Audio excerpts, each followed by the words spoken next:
Hey, Keto freaks, this is Carl. Do you or someone you know have trouble focusing? You know what I'm talking about. You sit down to read something, try to figure out your monthly budget, write that novel you've been putting off, or maybe you just can't seem to do one task at a time. Well, you may not know this, but I'm a musician as well as a software developer. Programming is a job that requires focus, long periods of uninterrupted work. It's hard. For them, and for you, I've created Music to Code By. This is music, yes, but it's specifically and scientifically designed to promote focus.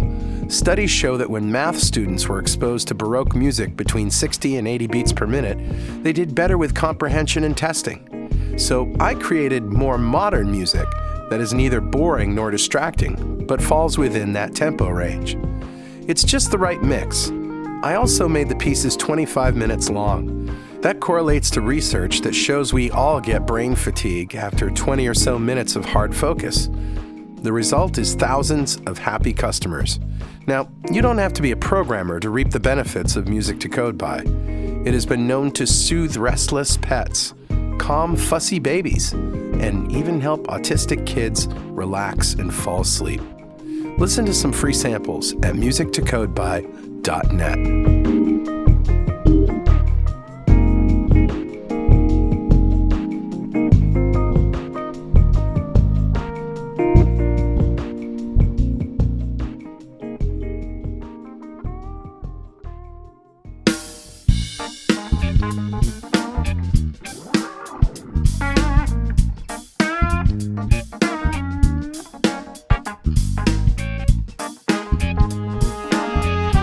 Welcome back to Two Keto Dudes. This is Carl Franklin from Connecticut in the United States.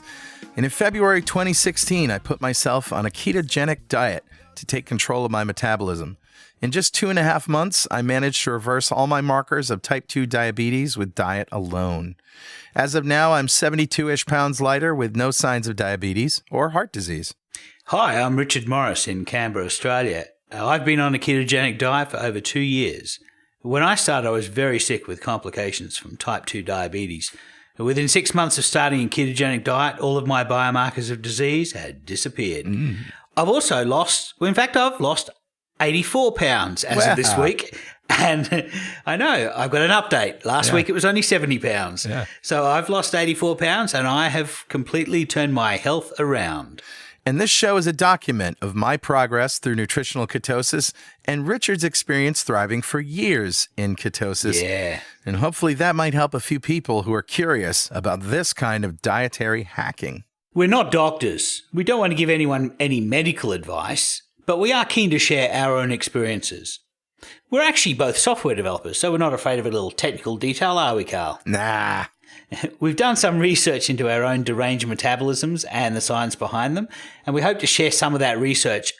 Where possible, we intend to put links in the show notes to cite the research supporting any claims that we make. And you'll probably figure out pretty quickly that we're both foodies. Oh, yeah. We love to cook and we love to eat. So every episode, we both share a keto recipe that cannot be ignored. No, it cannot. So let's start episode 38.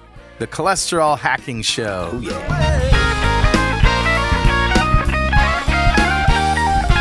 Well, Richard, before we get started, do we have any corrections or apologies from last week? I think we're pretty good because last week we did a rerun of the ketone show. So we should be okay. That's right. But now we're back. So let's recap what a ketogenic diet is. A ketogenic diet is any diet that puts you in a state of nutritional ketosis. Pretty much. Where your liver is burning body fat for fuel. And to get there, we want to limit carbohydrates to 20 grams per day. That's right. Of course, this is just what we follow. There are lots of variations. Yeah. As for protein, that scales with how much lean body mass you have. We use 1 to 1.5 grams per kilogram of lean body mass. Yep. And as for fat, you eat that to satiety. Yeah. And what that means is, if you're hungry, reach for some fat. Fat's the fuel. Yeah. So, Carl, how was your week?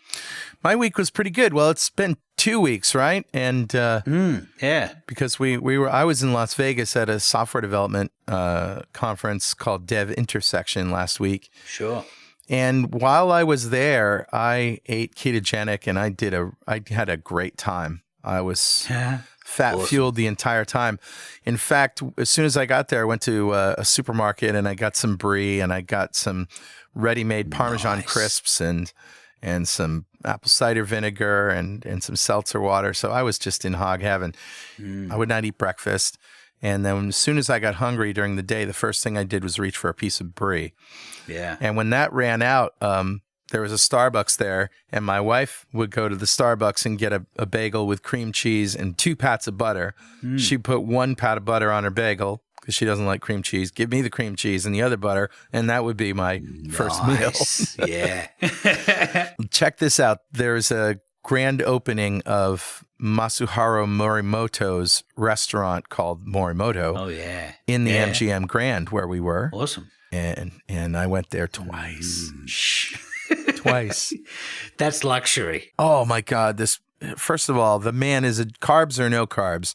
The man is a genius with food. Yeah. He puts together food not only that's beautiful, but in combinations that you would not expect.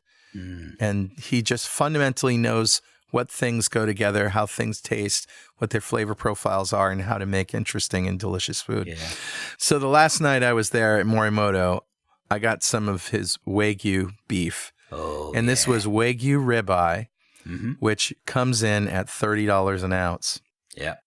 I had 9 ounces. Nice. That's a $270 Wagyu steak. Don't ask me how it got paid for. Worth every cent, I'm sure. Well, it really was amazing. And it's the kind of thing you have to do once in your life. So is this Kobe beef? Well, it is from the same strain as Kobe beef, but it's Wagyu. So Wagyu is Kobe that's genetically similar or from that line. However, it is not official Kobe, which I believe you can only get in Japan and maybe a couple select places around the world. Yeah. I know that somebody in the UK in our forum told me that all of the Wagyu that they get in England all comes from Australia. So it's we certainly, all the Wagyu that we get here obviously is locally grown. So, but Wagyu, I believe, just means Japanese cow. So it's a Japanese breed that we then treat the same way that the fancy Kobe beef is treated. It's fed a lot of carbs and it's given massages and fed beer. Fed beer, yeah. But the end result is the marbling is so deep that you can think of it as like the foie gras of beef. Right. Just because there's so much fat, or as I like to say, beef-flavored fat. It's probably not healthy for the cow, but it's delicious. Probably not. Delicious. Yeah. What can I say? I maintained my weight the whole time, and I just felt great the whole time, and it was wonderful. So that was my week. Nice. Or my 2 weeks. How was yours? Yeah, mine was interesting because over the past 2 weeks, I've done a 10-day fast. I joined the Zorn fast. Yeah. And initially it was just going to be 3 or 4 days. And then I hit the 3rd day and I'm thinking, I'm actually feeling good here. I'm going to keep going. And then I sort of hit day 5 and I thought, I'm still going really well. And then I hit day 7, which was my previous best. And I was still flying along nicely. So I kept going. And then on the 10th day, I lost a lot of weight. And I thought that's not right because we know how much fat mass or how much energy I can get from fat. We know how much that's going to weigh. Yeah. And I lost a lot more than that. And there's a lot of fat-free mass. It's not all protein that I would have lost, but there's a lot of fat-free mass involved. But I got to the point where I just decided, no, that's enough. 10 days is good enough. And the tail of the tape for the end of the 10 days was that I lost 8.4 kilograms. Wow. Which is 18.48 pounds. Yeah. In that time.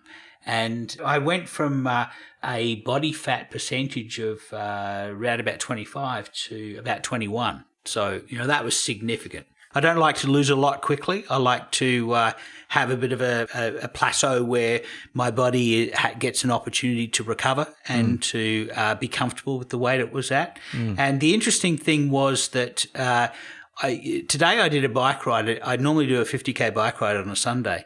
And sometimes when I'm fasting, like last week, I was 3 or 4 days into the fast and I did 100K. But this week I did a 50K. last week I had a lot more fat. I had a lot more energy available to me, and I rode that 100K without any problems at all.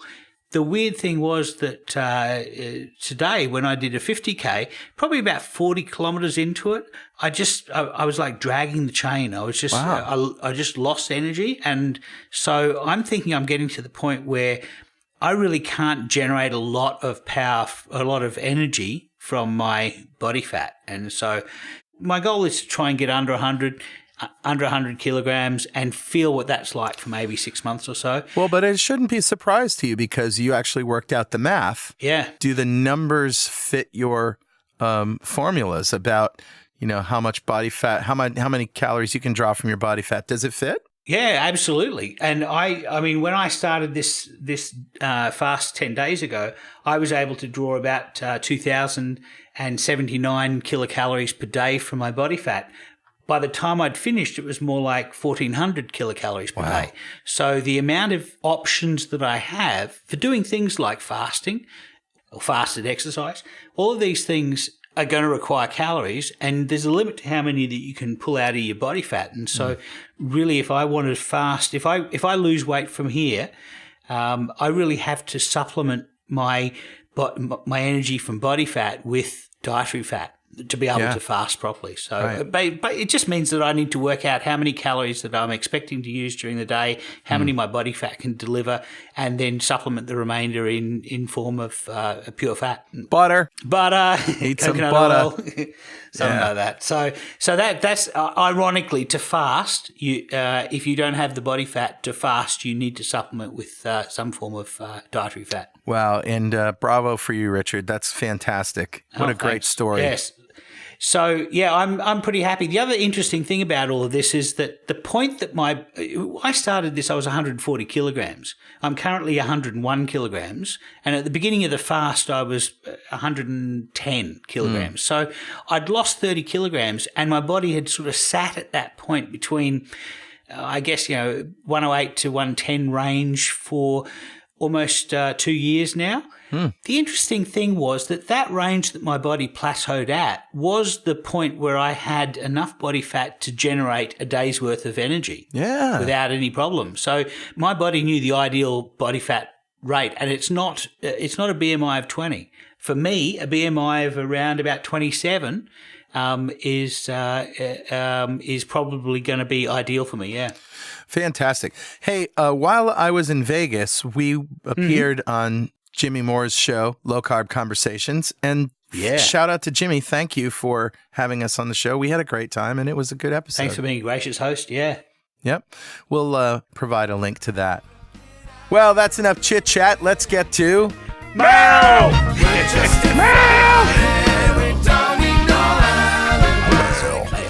Mail! I've got my mail hat on. Yeah. We have quite a bit of mail. You want me to start, or you want to start?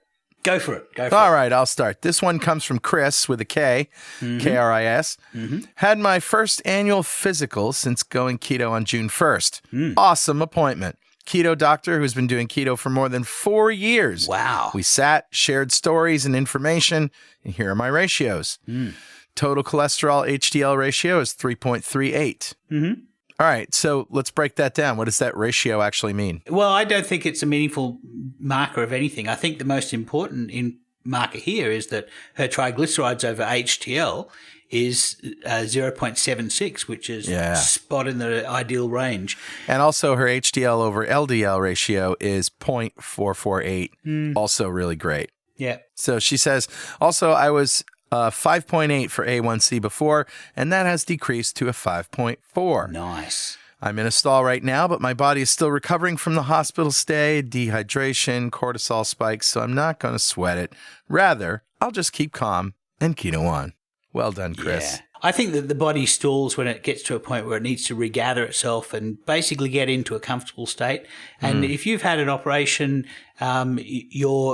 certainly your body is going to be producing cortisol to deal with the inflammation that's happening. Right. And you're going to be making a lot of sugar. You really need to, as you say, I mean, it's an excellent strategy is to accept it accept the fact that things are going to be moving around a little bit, keep calm and keto on, and your body will get to a stasis where it's very comfortable, and then you can continue losing.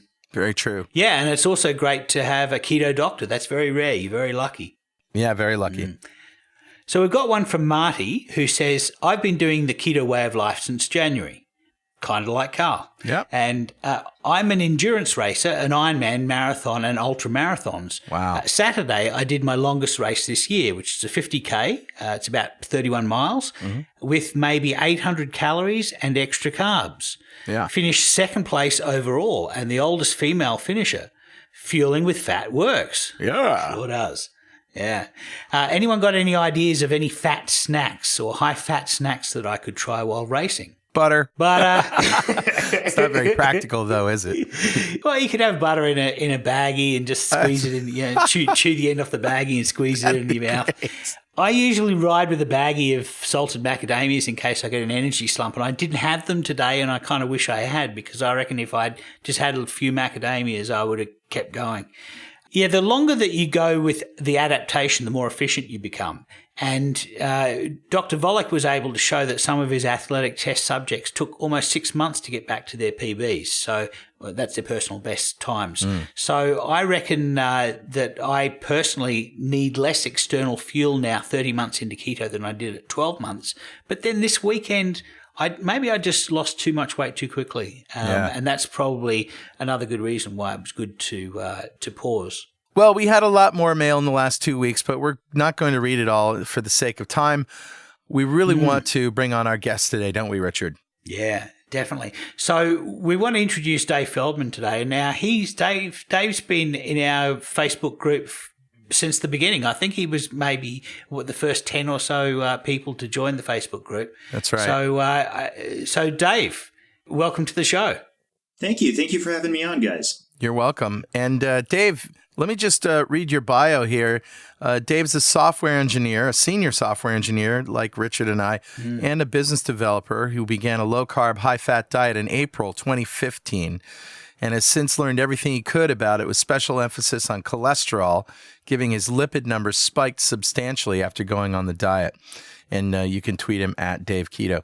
So, Dave, you're a software engineer like Richard and I, and we have noticed that it's the engineers that are sort of doing the hacking of metabolism and looking into the science, just because well, not all of, we're not the only ones, but we have that special focus on why and answering the why question. Yes. Yeah. Yeah. In fact, I would take it a step further, Carl. I would say that we tend to approach this on a more of a systems level thought process. Like, for the people out there who are engineers, this one's just for you. I feel like medicine puts too much emphasis on unit testing and not functional testing. Yeah. See, I'm talking to other software engineers because they get that right away. But basically, the bottom line is they like to get things in a lab. They like to prove the chemical reactions that are actually happening at a molecular level, and they 100% get that right.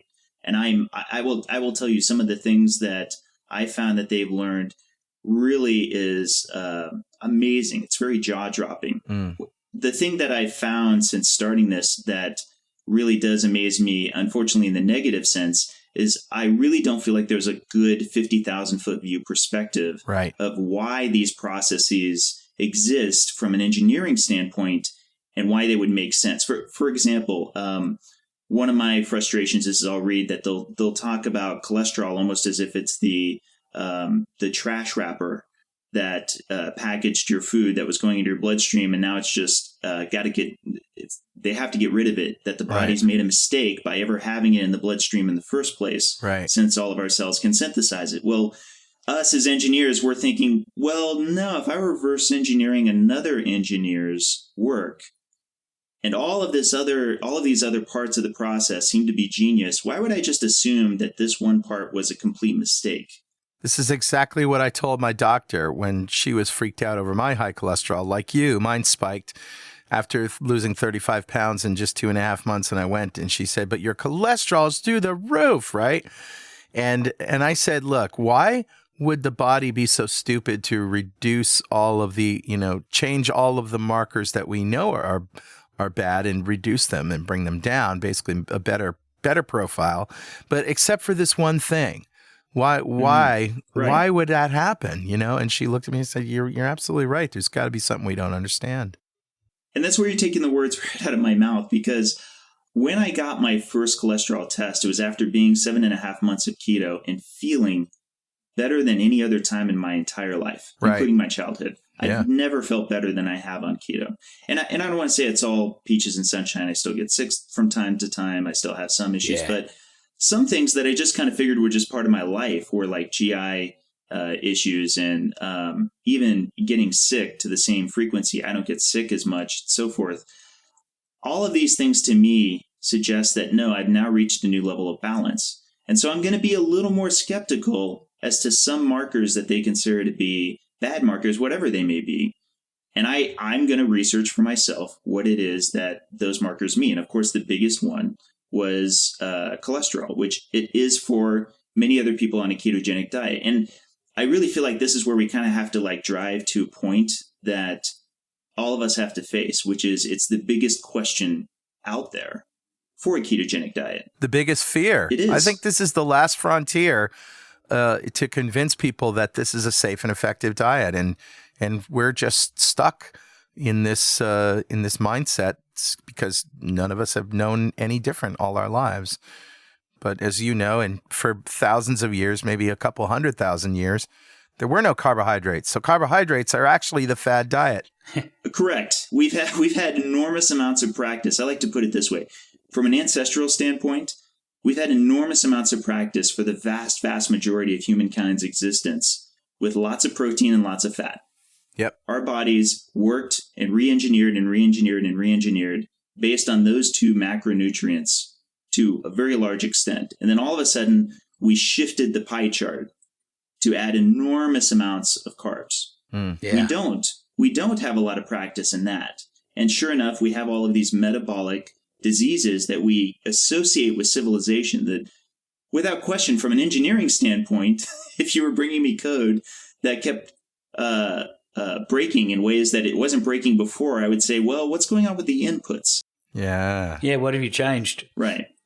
Well, I almost would like it if everybody could just erase everything that they know for just a moment. We're going to take you back to how it is you fuel your body on fats, because I think a lot of people out there think, I'm going to eat some food, and based on a few things I've read, they're going to get converted to ketones, and now I'm in ketosis, and now I'm burning ketones, right? Right. And in reality, no, you're fueling the vast majority of fuel that you are using are long chain fatty acids. Fatty acids, right. Yep. And for sure, you're using ketones as well, but actually, the vast majority of those fatty acids are absorbed long before they hit the liver. Now, I absolutely welcome lipidologists to correct me later, but here's what I'm going to describe. You eat the food, it goes through, it gets into your gut, into your small intestine, through your enterocytes, the fatty acids, the long-chain fatty acids go. The vast majority of other sources of energy are going to be handled by the liver, because the liver is a control freak that says, I got to deal with sucrose. I got to pull that apart. I got to work with it, right? I've got to actually do something with fructose. I got to do something with that maker's mark. Yeah. Yeah. I need to handle this alcohol. I need to detoxify it. And so many of these processes ultimately go through the liver. But you know what? Long-chain fatty acids that came from the triglycerides that were in the food you just ate, they have what we call in engineering a trail of trust. They can go straight through the enterocytes, ultimately make their way into the lymphatic system, and then ultimately make their way into the bloodstream to be packaged up into, everybody say it with me, low-density lipoproteins. Yeah. Low-density lipoproteins are actually a very convenient container for most of the hydrophobic elements that your body wants in your bloodstream. So hydrophobic are the ones that don't mix with water, such as all of your fat-soluble vitamins, cholesterol, and fat. Correct. And from an engineering standpoint, this is genius. It is. We would do the same thing. If we were engineering something, we said, okay, well, we have this kind of highway, if you will, that's within the system but this highway has special rules for certain things they can travel on and certain things they can't, we would say, well, the things they can't travel on it but need to should go into this one vehicle that has multiple uses. It's just like turning an object into text so it can be transmitted over the internet to and from a server, let's say. So it's like a serializer. Exactly.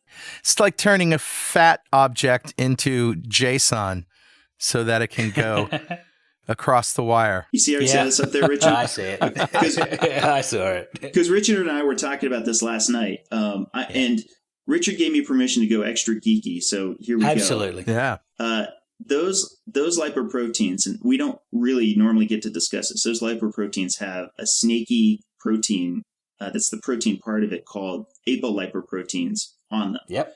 And the low-density lipoproteins are known for having the ApoB, but they also have other apolipoproteins on it. Well, those apolipoproteins are, to use another engineering term, they are like headers, the same ones you get in your email. So even those people who aren't engineers, they often see accidentally will see the headers, which are all the additional text that have to do with networking being able to curry it to the correct places. It's meta information. Yeah, it's metadata. It's like where the message came from, where it's going to, all of the servers that are passed on the way, how long it is, what type of data is inside it. All this stuff is metadata that tells you, it doesn't tell you the content of the letter, it tells you what its lifespan was. Mm-hmm. Right. It's a mailing label, if you will.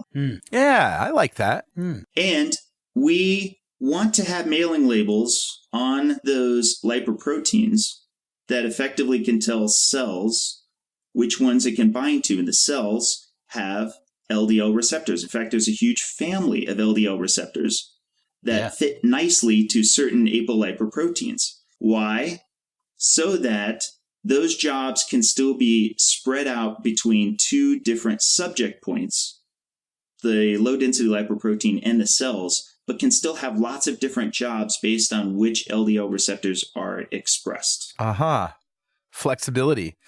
There's one thing that really hits me hard anytime I'm talking to somebody about this whole diet heart hypothesis, which is when you eat saturated fat, it clogs your arteries and all that nonsense. And the reason is that this is sort of what happens with sugar. When you eat sugar, it's water soluble and it goes right into your bloodstream and wreaks all this havoc with diabetes and high blood sugar and all that stuff because it's water soluble. But so people made the jump and thought, well, if it happens with sugar, it also happens with fat. The fat will go directly into your bloodstream as fat and then start clogging stuff up. But not understanding that, no, it doesn't. It has to be broken down into fatty acids and lipoproteins and things that are water soluble, right? Yes. Well, actually, I would kind of qualify that a little bit.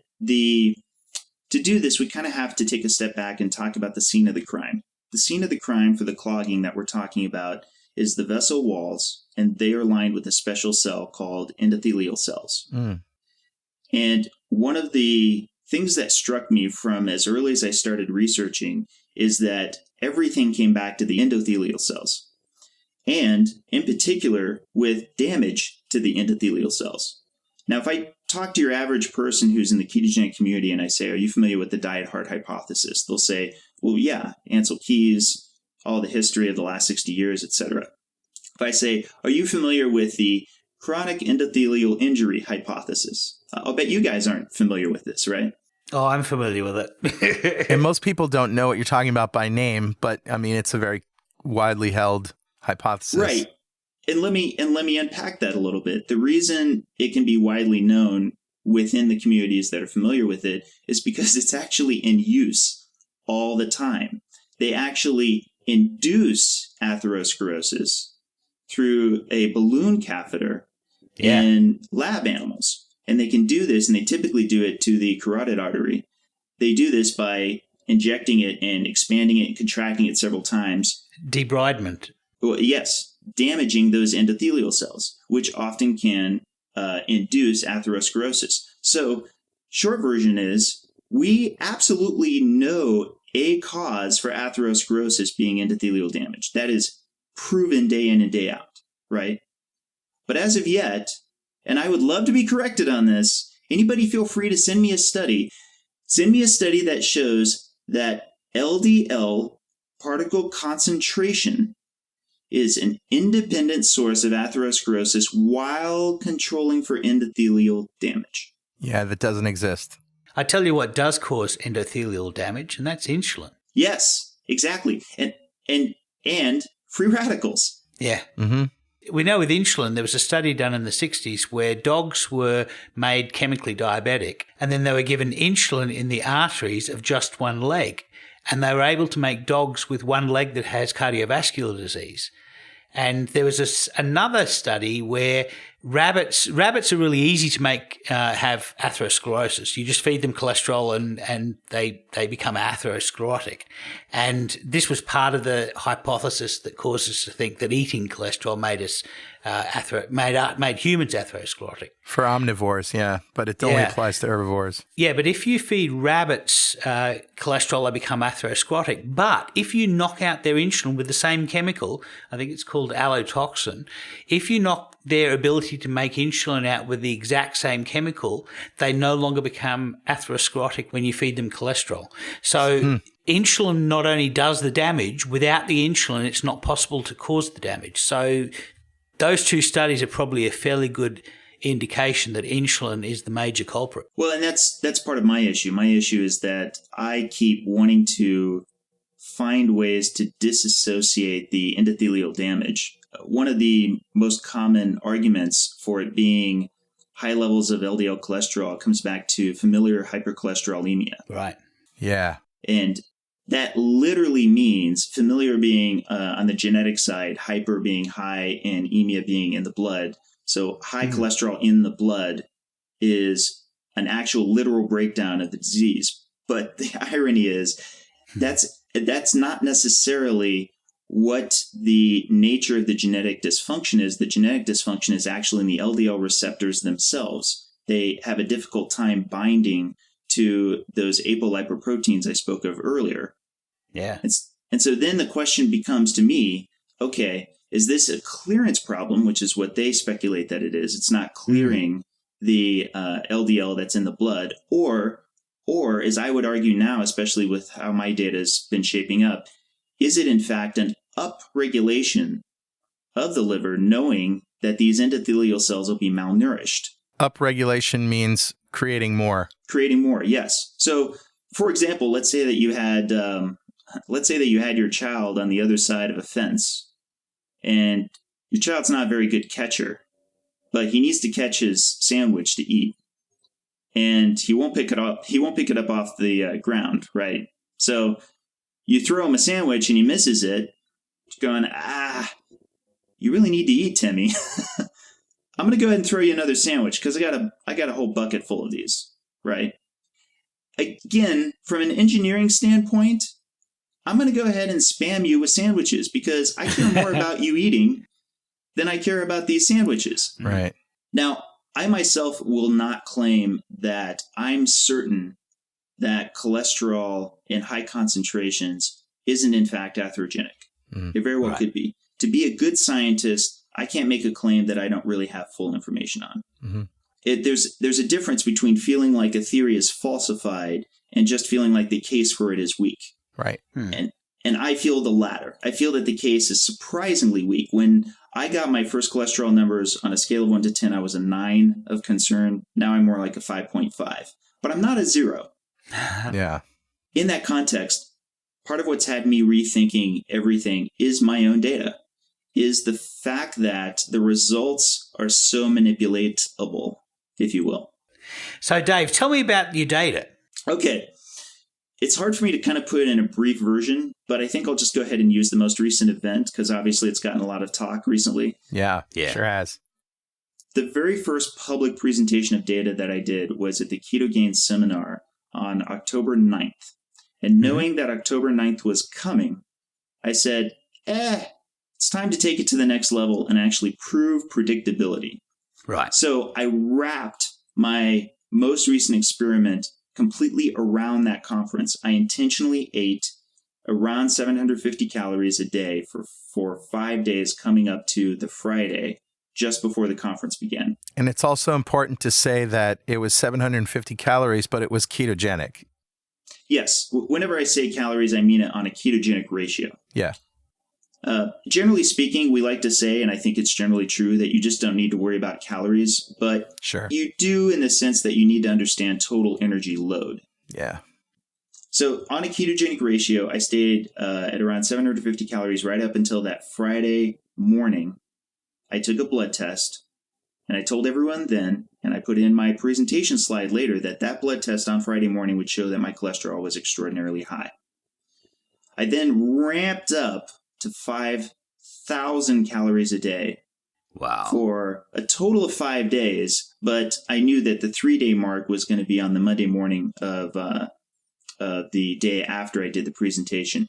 And I put in my slide, massive cholesterol drop in progress. Yeah. And I staked my reputation and everything on the fact that right now, this was going to be one of the largest shifts I've ever seen. Yeah. That's amazing. And 5,000 calories ketogenic means, well, your carbs are nothing. Your protein is still the same. So you're really talking about adding enough fat to get you to 5,000 calories. Yes. Well, and I did keep it proportional. So technically I had more carbs than when I had, say, the 750 calories. Part of the reason for doing that is I didn't want that to be an additional confounder or another discussion point. Oh, okay. I wanted to prove that same ratio, higher caloric load, specifically leads to lower cholesterol test score. And sure enough, I broke all my own records. Wow. This was the largest drop that I was impressed that it had such an impact on LDL-P as well. But yeah, my cholesterol dropped, my LDL dropped 73 points in 3 days. Wow. Wow. And my LDL-P dropped 1,115 points in 3 days. Now, were you paying for an assay every day? Not every day. I paid for it on Friday, and I paid for it on the following Monday. So how do you know your cholesterol dropped in over 3 days that much? Because it was 3 days in between Friday and Monday. Oh, I thought you were talking about the whole 10 days. No. So the whole 10 days, to kind of back it up a step, the reason I mentioned 10 days is because the next part 2 of what I'm going to have up on the blog, will actually detail 4 tests total.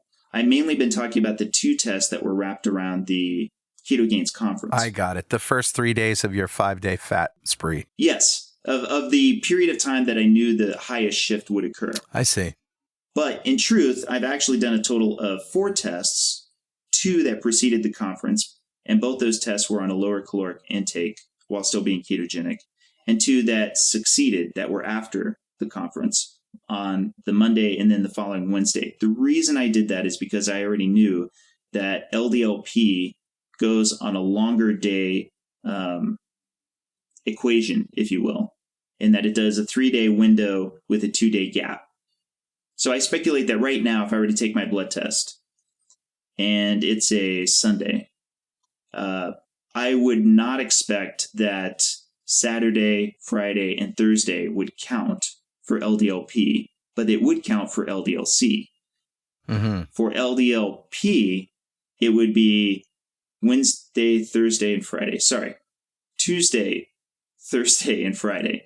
So, Dave, what you're saying is that for 5 days you ate 750 kilocalories of a ketogenic ratio, did a blood test, and then for another 5 days you ate 5,000 kilocalories a day at the same ketogenic ratio, did a second blood test, and you were able to show that all of the good lipids went up and all of the bad lipids went down. That's what the test result, as they would interpret it, shows.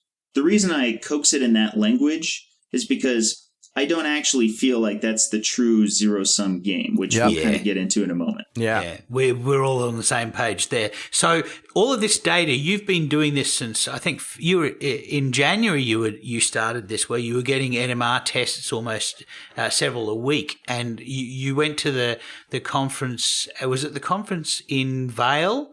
Yes. That you were at, and you had already been doing it for maybe a month or so then. So you've been, to generate this hypothesis, you've been having an insane amount of blood tests.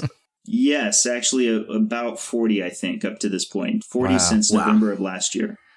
Wow. So I've done probably, I want to say, 4 or 5 tests where it was successive blood tests either every day or every few days in order to tease out a particular data point. And before we get into your hypothesis, I got to ask the question, do the changes in your lipids persist? Or, in other words, is your cholesterol stayed low, your LDL, or has it slowly creeped back up to homeostasis? The creeping up and creeping down suggests that it's not associated with just the short-term food intake. Right. And I do believe that there is a combination of effectively 2 numbers here in order to have such a discrete inverse pattern show up. Yeah. The first number is what I would call the baseline. And the baseline is, we'll say, the floor. So let's say for me, and I'm just going to make a number up, let's say it's 150. Let's say my LDL, even if I was eating 5,000, even if I was eating 10,000 calories, my LDL just would not go below 150. Okay. I don't mean to test this part. Yeah. But let's just say that that's the floor. The other number, the number above the floor, is the one that keeps moving up and down inversely. So I'm curious about why it is that floor is so static. But if it weren't so static, I wouldn't get such a discrete pattern on the inversion, if that makes sense to you. Yeah. Mm.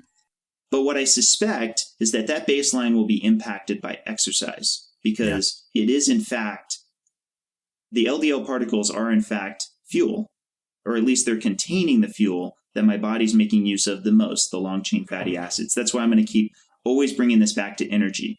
Cholesterol follows energy. So what exactly do you mean by that? So let me actually unpack it a little bit more with an analogy, and this will get a little less geeky, but it's kind of important. Let's say that we're going to pretend all the lipoproteins are boats because it's the term that's often used for lipoproteins. It's a great metaphor, yeah. It really is. And the problem is there's such a white hot spotlight on cholesterol that we don't realize that cholesterol is kind of like the life rafts on the boats. Life rafts in use are definitely a cause of concern. If you see life rafts in the water, you would say, well, there's probably a problem going on there. Mm. But life rafts on boats, not in use, aren't a problem. But they are a good thing to have on your boat, right? Sure. Now, if you were only focusing on life rafts, whether they were in the water or whether they were on boats, you would see a big cause of concern if you saw a lot of boats. You'd say, there's a major problem in play because I see a lot of life rafts. There must be an issue. But it's just as silly as what I'm describing because boats' purposes are not to carry around life rafts. A boat's purpose is to carry around people and cargo. Yeah. And so all of this focus that we're putting on cholesterol ends up getting thrown off by my data once we realize it's really just the exchange between chylomicrons and VLDLs. Chylomicrons are the lipoproteins that are made from food we just ate. And they expire really quickly. They expire in a matter of hours. Whereas VLDLs are the other major class, if you will, of LDL particles, and they generally come from the gut. They come from the liver, and they come from storage. And so when my body is observing a lower amount of energy coming in from what I'm eating, it's seeing that there's less chylomicrons. It then upregulates total VLDL lipoproteins. That makes sense because you need to carry energy from your stored energy reserves to your tissue that needs energy. Yes. And in this case, as a scientist, I actually like that the cholesterol that I see in my blood, those life rafts that are on the boats, I know that those boats are VLDLs. I know that they're not chylomicrons because chylomicrons have already become remnants. They've already become clear. And now there's primarily VLDLs left. And that's why it works so inversely with the amount of food that I'm eating. I knew that eating 5,000 calories a day would flood my body with energy. That energy would be contained in those chylomicron LDL particles. So as it kept seeing it, it said, well, we're in a state of food abundance. We do not need to upregulate that other major classification of LDL particles, the VLDLs. Yeah, And, so they go down.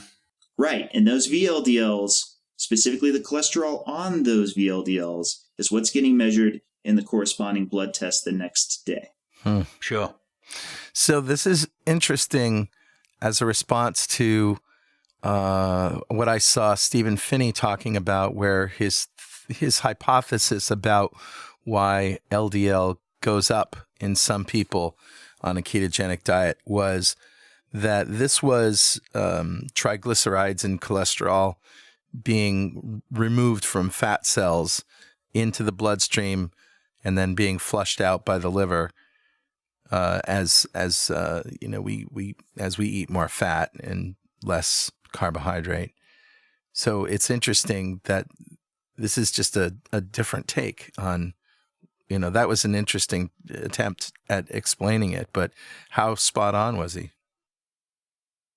My honest to goodness guess right now is that I believe, because you're speaking to lipolysis, where we're actually pulling those stored triglycerides out of the adipose tissue. And it's a question I'm very curious about myself. I right now have lost all of my non-functional weight for the most part. I'm a very lean individual. Right.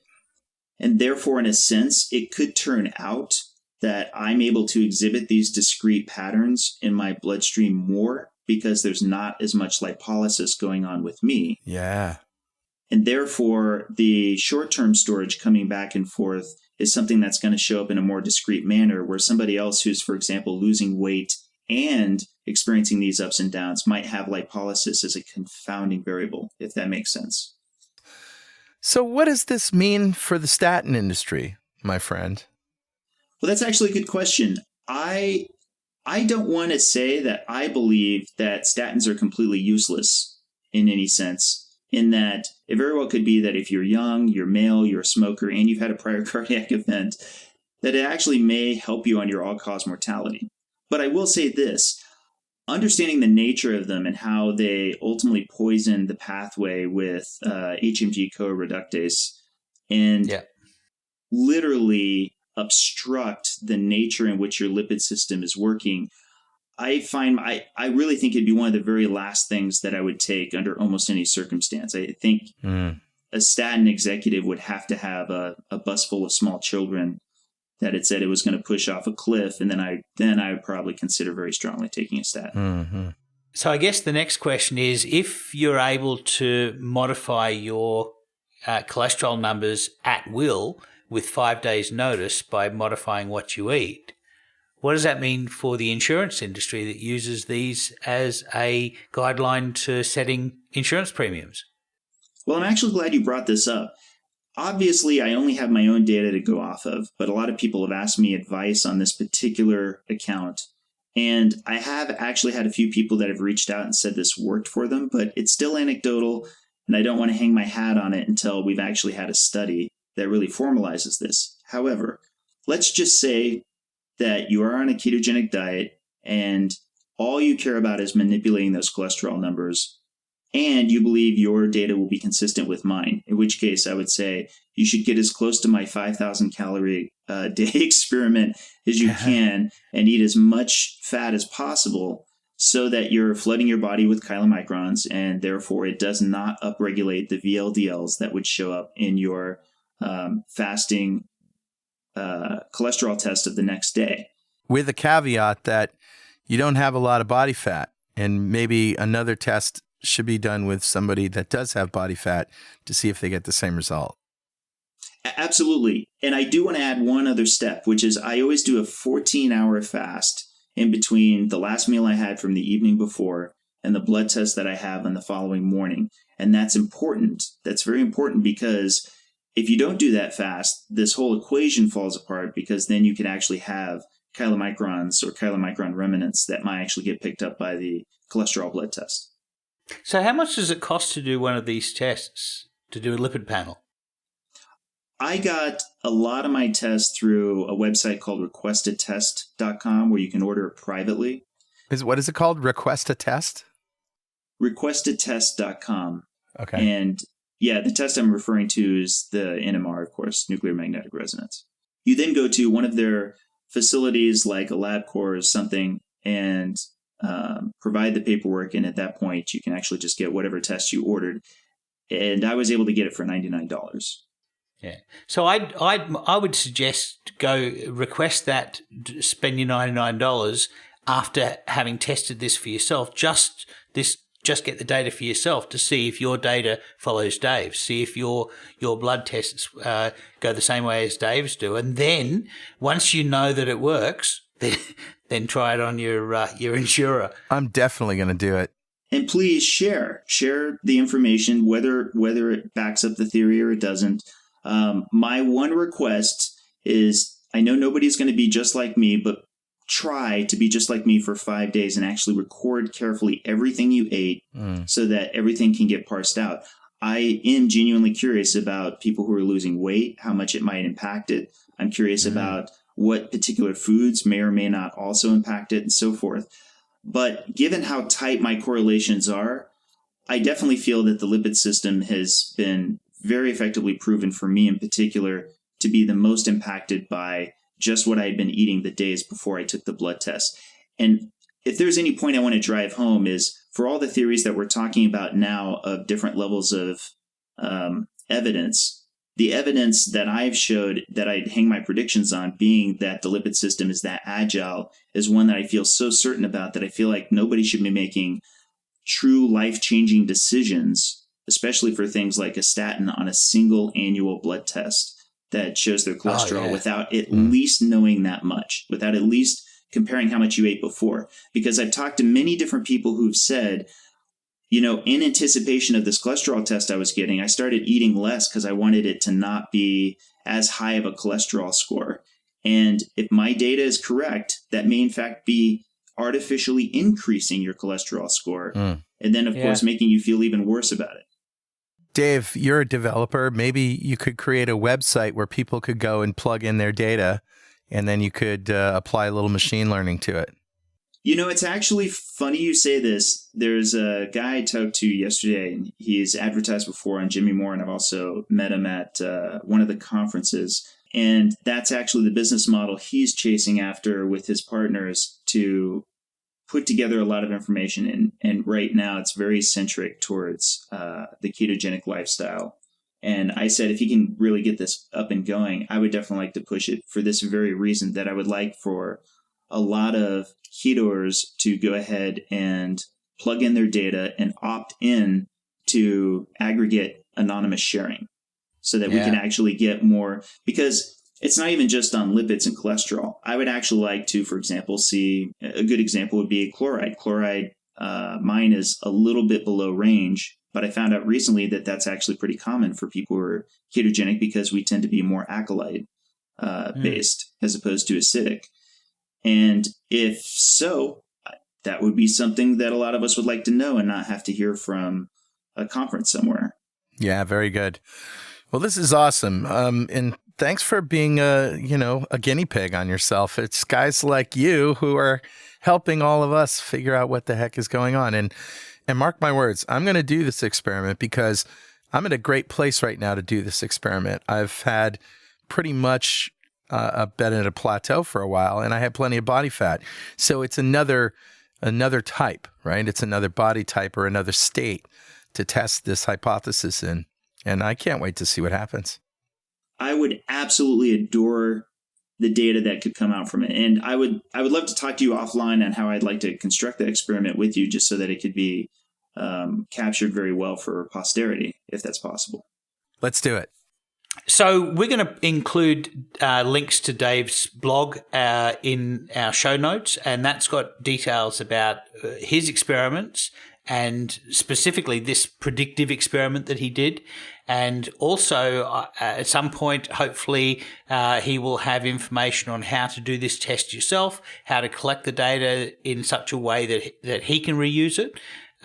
So keep an eye on his website. But for now, I'd like to thank Dave for spending his time with us and giving us such a good, detailed, in-depth look at what he's done. Yes, Dave. Thank you very much for spending the time with us.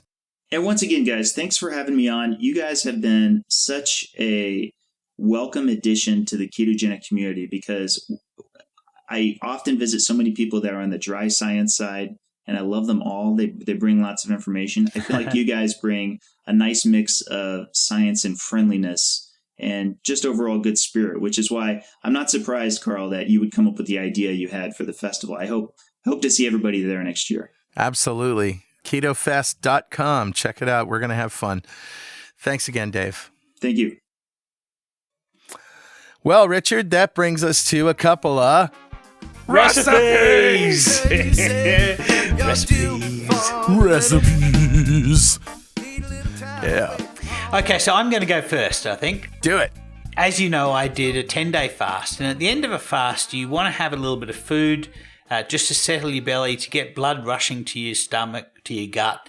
And then the first meal after that, I like to have something that's fermented because it's going to help me start my gut bacteria off with a good start. Good idea. So what I did this time was we make our own kimchi, and we have recipes for kimchi that work really well.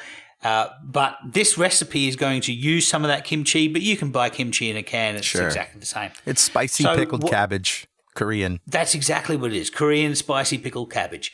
And so what I do is I peel a tomato, and there's a trick for peeling a tomato. You get a knife and you slice a little cross in the top of the tomato, and you put it in boiling water for about 2 minutes. And what happens is the skin of the tomato starts to peel off.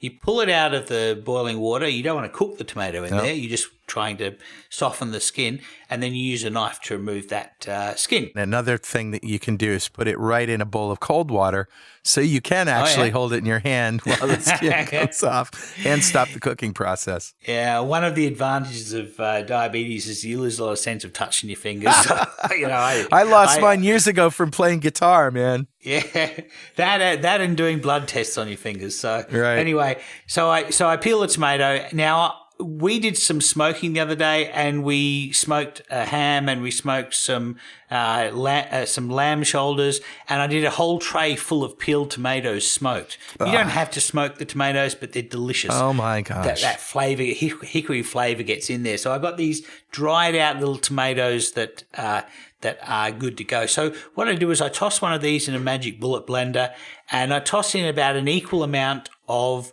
chicken stock. And on top of that, I put an equal amount of kimchi. And mostly, I'm going to use a lot of juice of that kimchi, a little bit of the kimchi cabbage itself, but mainly the juice because I'm trying to get the flavor going. And I whiz this up in the magic bullet, basically blitz it until there's no solid pieces of kimchi left anymore. And then I put that in the microwave, warm it up. It takes about a minute in the microwave, and then add a little bit of cream, maybe about 30 mils of cream, put the lid on, straight back into the magic bullet, whisk it up again and pour it out. And that's my kimchi soup. And that was really the meal that started my gut off after a 10-day fast. And I feel so good having that sitting on my belly. Often after a fast, you'll have food and you'll feel like you just swallowed a brick. Kimchi just loves my gut. Nice. So that's my recipe. So what have you got, Carl? Okay, well, a couple episodes back, I did a béarnaise sauce. Yeah. Right? And talked about classic French sauces, and I'm going to talk about another one today. This is bordelaise. Nice. And bordelaise is so easy. It's essentially, and most sauces are, let's face it, you take some stock, you take some seasonings, maybe a little alcohol, and you reduce it. Yeah. Enjoy. I mean, that's essentially what a sauce is, right? Pretty much it. And you monte it with a bit of butter, Yeah, you concentrate the flavor by reducing it. So there are a lot of fancy bordelaise sauces out there, Food Network, Wolfgang Puck, if you do just a Google search. But I found one that gets very close to the classic French bordelaise, which is at frenchfood.about.com. And I'll provide a link too. Nice. So here are the ingredients. 3/4 of a cup of dry red wine, 2 shallots finely chopped, 1/4 teaspoon of dried thyme. I use fresh thyme. I like fresh thyme. A bay leaf, 2 cups of beef stock. However, You can use veal stock. That's another interpretation, and probably more classic French is veal stock. But, beef stock, fine. If you make your own, great. No problem. Salt and pepper to taste. And optionally, you can use a bit of butter. Now, it's very easy. You take the red wine, the shallots, the thyme, and the bay leaf, and simmer it over medium heat. You bring it to a boil and then reduce it to half its original volume. So you're basically taking stuff that tastes good already and making it twice as flavorful. Concentrating it. This is a very typical starter for a French sauce. Absolutely. So this recipe says at this point you add the beef stock to the pan and bring the mixture to a boil again. However, I would say just throw the beef stock in there, the veal stock or whatever, and reduce the whole thing down. Yeah, it does tell you to skim and discard any foam that appears on the top sauce. That essentially comes from the bones, doesn't it? The foam. Yeah. And if you were going to make your own stock, what I would do is roast veal bones, cow bones, beef bones in the oven with olive oil and get them brown and crispy. Because that Maillard reaction it's basically caramelization. It's just caramelizing all of the sugars in the meats that's still attached to the bones. And then I would take those bones and throw them in first I'd deglaze the pan with a little wine to get the bits off. Put all that in a pressure cooker and with some water, and just pressurize that and pressure cook it for at least 45 minutes, maybe an hour or so. 2 or 3 hours, I would. Well, you do it 2 or 3 hours, right? Yeah. And the more you do it, the more you're going to abstract that flavor. But if not, just you can use bone broth. Sure. So essentially, what you're going to do is continue cooking it down until it's thickened enough to coat a spoon. And then you run it through a sieve, a fine mesh sieve, to take out all the bits, right? Yeah. And now you add your salt and pepper to taste. And I would hold off on doing that until you've actually reduced it so that until you know what it's going to taste like. Yeah, and the coating the spoon trick is what you do. You hold up, if it coats the spoon, it's thick enough. Yeah. So is there a way to stop it from building up a skin? You know how sometimes sauces build up a skin? Is there a way to stop that happening? That's right. And this is a very French technique, but it's very cool. And they talk about it on this website. Is just take some cold butter and just lightly rub the cold butter across the top of the sauce in the pan. On the hot sauce. On the hot sauce until the whole top is covered in a layer of butter. And so that basically keeps the air out, which is what sort of crusts up on a sauce. So if you're going to serve it, if you're going to serve it right then, just go ahead and serve it. But what typically we do is we make the sauce ahead of time and then just let it warm up and stay warm on the stovetop so that this will keep it from creating a skin. Nice. Now, of course, you said butter, right? Butter. So, if you want to add a little butter to make this more buttery, go right ahead. Who cares? The French have a term for that called Monty. They Monty the sauce by adding butter, and they're basically emulsifying a fat into the sauce, and it thickens it, and it makes it more unctuous, I guess. And heavy cream is also another good one. You can put in a little heavy cream. Doesn't have to be too much. Just bring it to a boil, and then down to a simmer for 5 or 10 minutes, and that will thicken up nicely. Awesome! That sounds delicious. I'm going to have to try that. Yeah, Bordelaise. All right. And of course, if you have anything you want to tell us, something we said wrong, something that you don't agree with, some more research that you found to support or refute what we've said, send it by email to dudes@twoketodudes.com or post it on our website. Yeah. And you can follow us on Twitter @2ketodudes or on Instagram @2ketodudes. And of course, if you want to join our Facebook community, I think we've currently got about 7,000 people in our Facebook group, and you can get to that at fb.2keto, that's the number 2keto.com. Keep calm and keto on. Keep calm and keto on, Carl. All right, and we'll see you next time on Two Keto Dudes.